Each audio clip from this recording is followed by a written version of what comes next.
Handicapper Steve here, handicapping the racing from Keeneland Racecourse here on Wednesday. It is the 26th of April 2023. Gonna look at the sixth race from Keeneland, but before I get on to that, remember to please follow me on Twitter at HorseRacingKid5 for more selections for race courses around the world. Let's look at the sixth race from Keeneland, which is an allowance race purse of $130,000. Race for 4-year-olds and up, which never won 18,000 three times in the main claim starter restricted race, or which never won a state bred, blah, blah, blah, blah, blah, blah, blah. We have a field of 10 horses entered, 10 horses MTO, so 9 will head to the turf course. The distance of ground of 1,100 meters, if you want to go by that, or the 5.5 furlong trip on the Keeneland main track. 1,100 meters, 5.5 furlongs, and I show the diagram. It just gives me a second to look down my notes, just bear with me. My top selection, I'm going to go with the number 9 horse, the veteran, Bound for Nowhere. I'm going to go 9654 in the superfecta. 9654 super. Top selection 9 horse, Bound for Nowhere. 9-year-old horse by the factor. Wesley Ward trains this one. Joel Rosario gets the mount. It's been around quite a few years now. Most recently ran the 8th of October at Woodbine, 6 furlongs in the Grade 2 Nearctic Stakes, and he finished second by 2 1/4 lengths that day. He didn't have the best of beginnings, which is sometimes a thing with him, but he sat back early, he had the lead, he got caught late, but he didn't go down without a fight. The old man came back with a 92 buyer. Nothing bad about that race.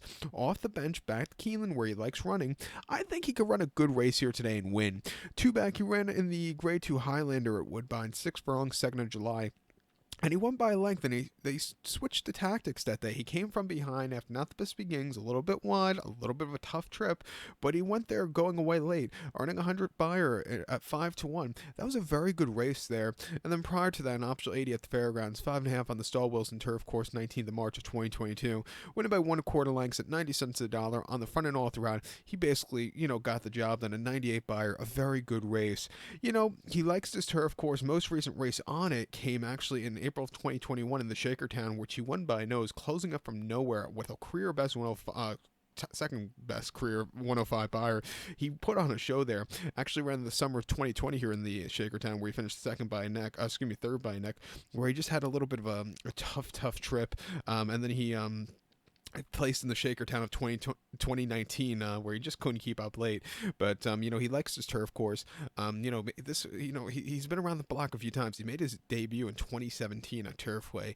He came back to win here in 2017 before going to Royal Ascot. And he's just been a great horse, and a reliable horse. Out of 20 starts, he's finished in the money 15 of them, so it's not bad at all with him.